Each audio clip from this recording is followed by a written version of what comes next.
Gonna go in and lift my organs. Gender reassignment is in a matter of days for me. I can't believe that, and I don't know why I'm starting this YouTube channel now, but I just feel like I want to bring you guys along for this journey. I probably should have started months ago, but here we are. I can't believe it's real. I can't believe it's happening. I feel like I've waited like a million years for this, but I have heaps of questions from you guys from Instagram, but I want to tell you everything about what's happening. I'm also not getting the traditional method for gender reassignment. I'm getting a perineum vaginoplasty, which is probably newest technique. It's the most advanced technique. It's what a lot of people get done if they're intersex. It's what people get done if they're having dilation issues or issues with the gender reassignment they have beforehand. The vaginoplasty, the original method. It's also for cisgender women who are born without a vaginal canal or people that have parts of theirs removed. And basically, I'm going to let you know just what's happening right now leading up to the surgery. Also subscribe because I'm going to vlog the whole thing.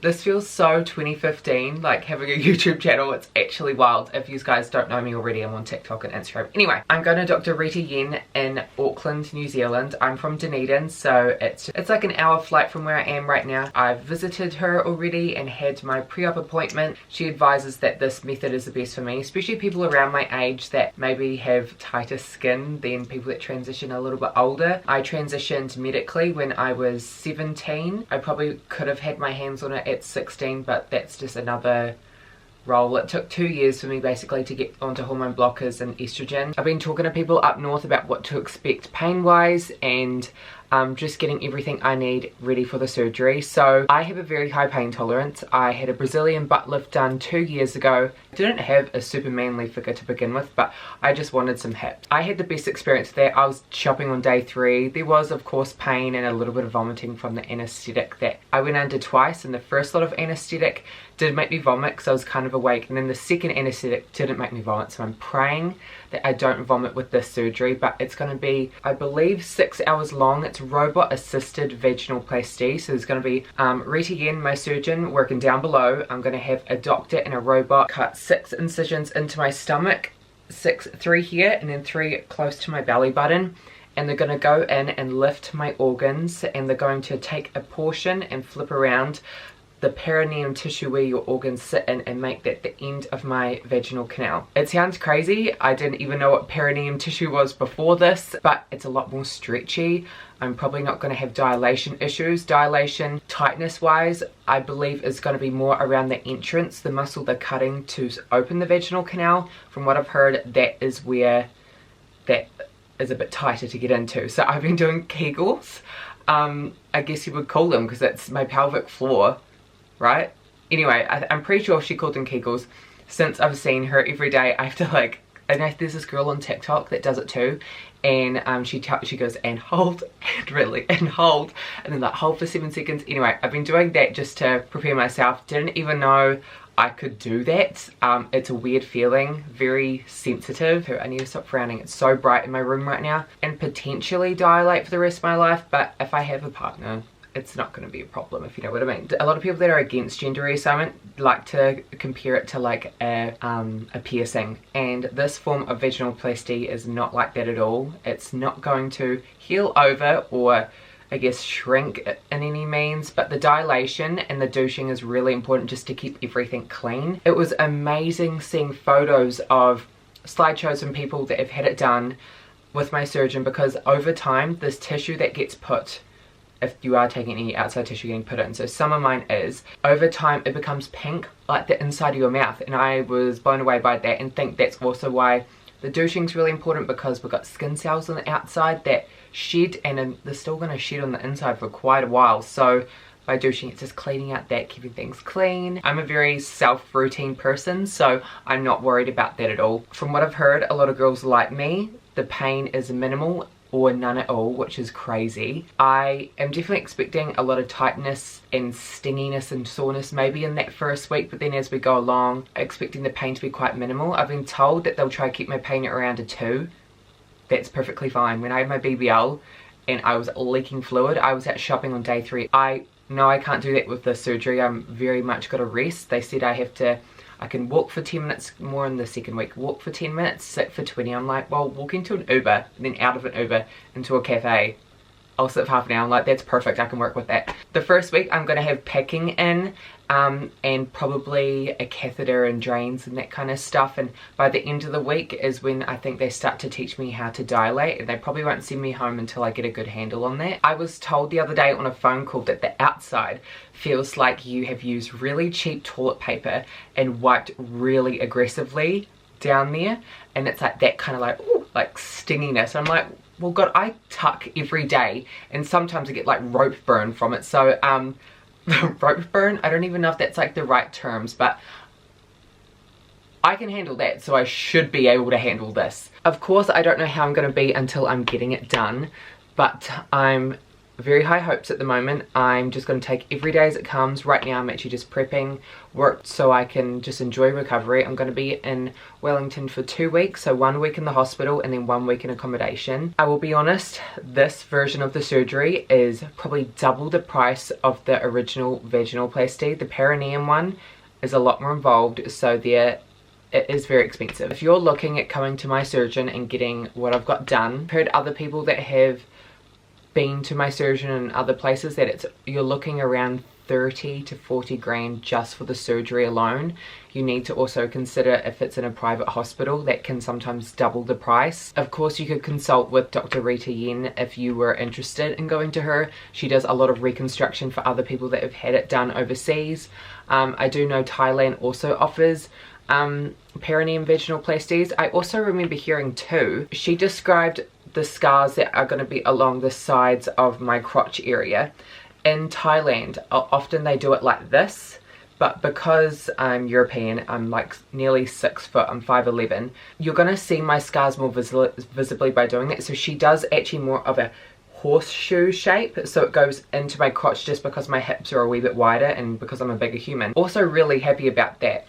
I was very not happy about the idea of having scars on my stomach, but I will be getting onto skin needling and lasers and stuff as soon as I can, and I actually have like a couple of scars from my lipo all over, so that's no big deal in the long scheme of things. I'm just very vain. Bring these guys a little bit closer. I cannot believe I'm getting a vagina. It doesn't feel real.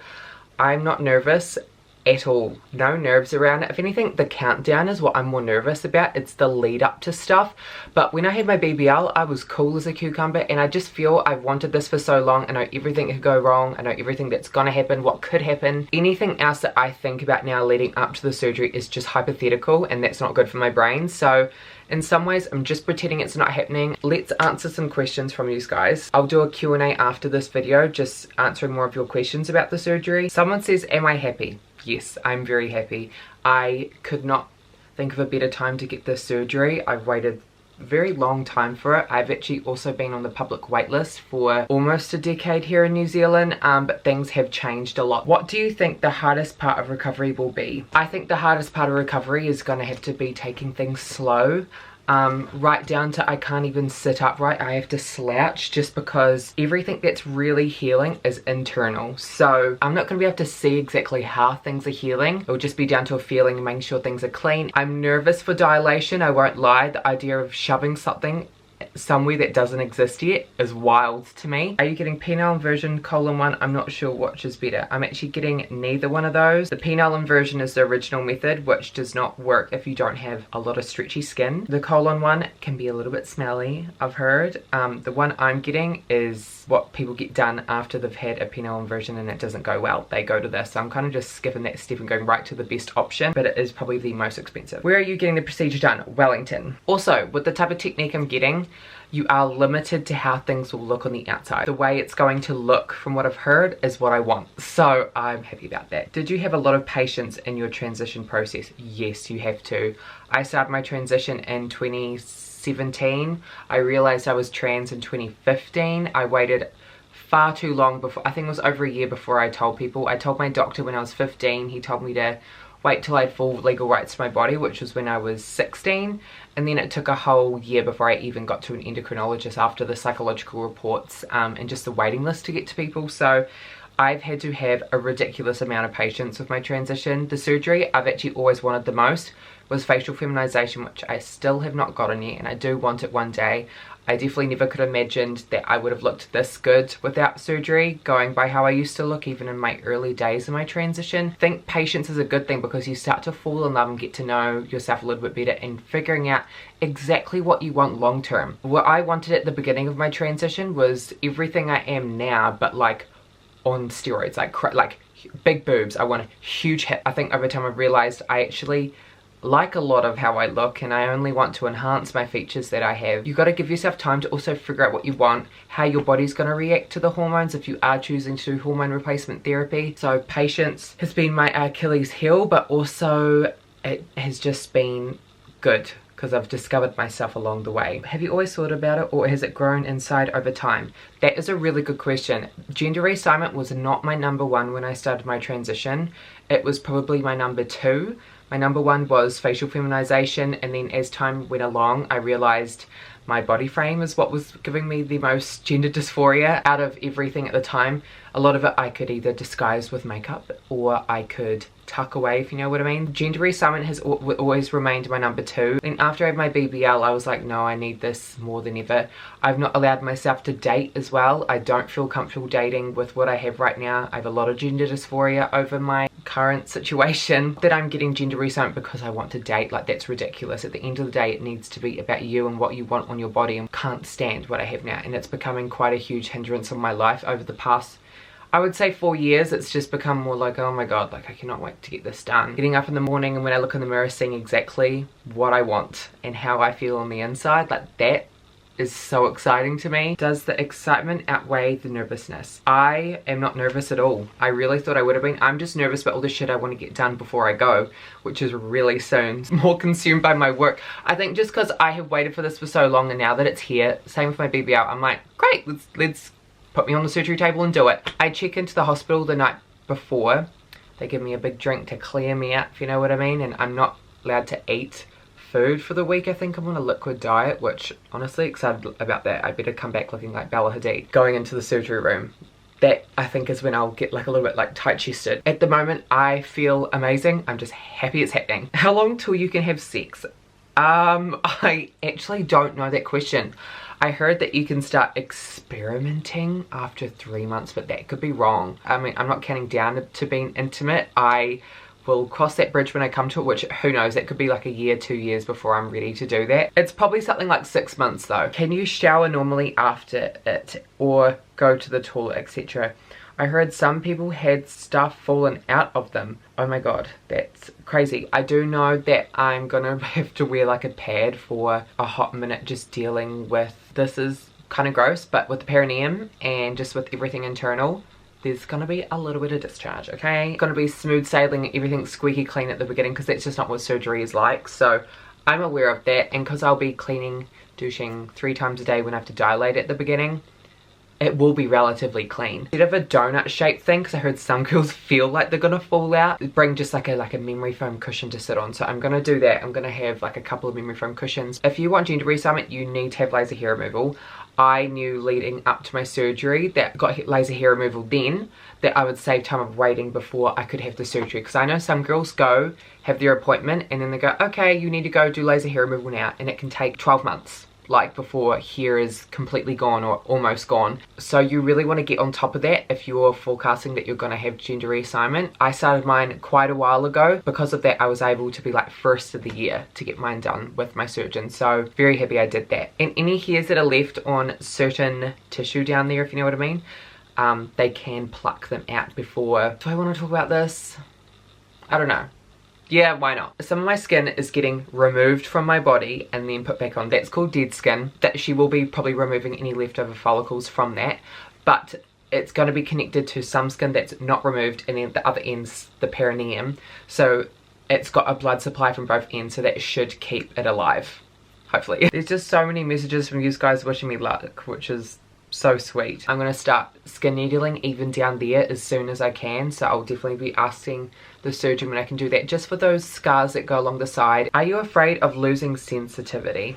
That is quite the personal question, but I think I will just touch on it a little bit, and this is probably the last question. Your body really does change. Well, mine has drastically changed from hormone replacement therapy. I don't know if it depends on genetics, but my body completely transformed head to toe. I now do not feel what I have suits the way my body works, that if anything I'm actually expecting more sensation after the surgery. I don't want to go into like any more sexual detail than that, but hopefully you guys enjoyed this video. Head over to my Instagram and I will be updating you on the surgery as it's happening on there, along with TikTok. And subscribe, this is my first video. So that is exciting too, but I will do another video answering all of your questions, maybe next week or this week, we'll see. Thank you for watching. This feels so 2015. Like and subscribe, and I will see you when I have a vagina. Crazy. Bye.